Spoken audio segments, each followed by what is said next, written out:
2 summers ago, my wife and I took our daughters to the zoo. As we walked the grounds, we saw a sign advertising the cheetah run, and we found a viewing spot along the route. A peppy zookeeper appeared, holding the leash of a Labrador retriever. She began, "Welcome, everybody. You are about to meet our resident cheetah, Tabitha. Do you think this is Tabitha?" "No," the kids yelled. "This sweet Labrador is Minnie, Tabitha's best friend. We introduced them when Tabitha was a baby, and we raised Minnie alongside Tabitha to help tame her. Whatever Minnie does, Tabitha wants to do." The zookeeper motioned toward a park jeep with a pink stuffed bunny tied to the tailgate. Minnie loves to chase this bunny. So first, Minnie will do the cheetah run while Tabitha watches. Then we'll count down, I'll open Tabitha's cage, and she'll take off.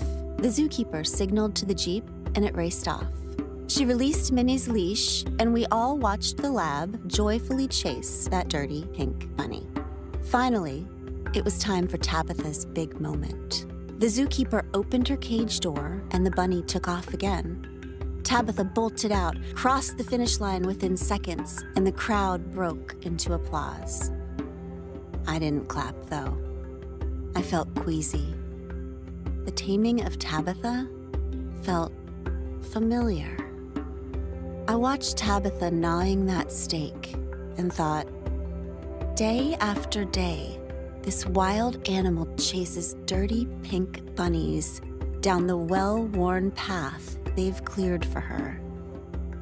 Never catching that damn bunny, settling instead for a store-bought steak and the approval of strangers. Obeying every command, just like Minnie, the lab she's been trained to believe she is. Unaware that if she remembered her wildness, just for a moment, she could tear those zookeepers to shreds. A young girl raised her hand and asked, "Isn't Tabitha sad? Doesn't she miss the wild?" The zookeeper smiled and said, "No, Tabitha was born here. She doesn't know any different. This is a good life for Tabitha." While the zookeeper shared facts about cheetahs born in captivity, my older daughter Tish nudged me and pointed to Tabitha. There, in that field, Tabitha's posture had changed. Her head was high, and she was stalking the periphery, tracing the boundaries the fence created, back and forth, like she was remembering something. She looked regal and a little scary. Tish whispered to me, "Mommy, she turned wild again." I looked at Tabitha. I wish I could ask her, "What's happening inside you right now?"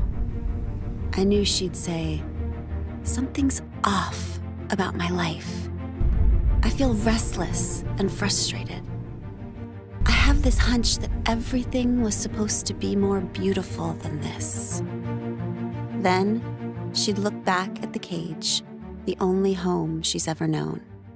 She'd look at the zookeepers, the spectators, and her panting, begging best friend, the lab.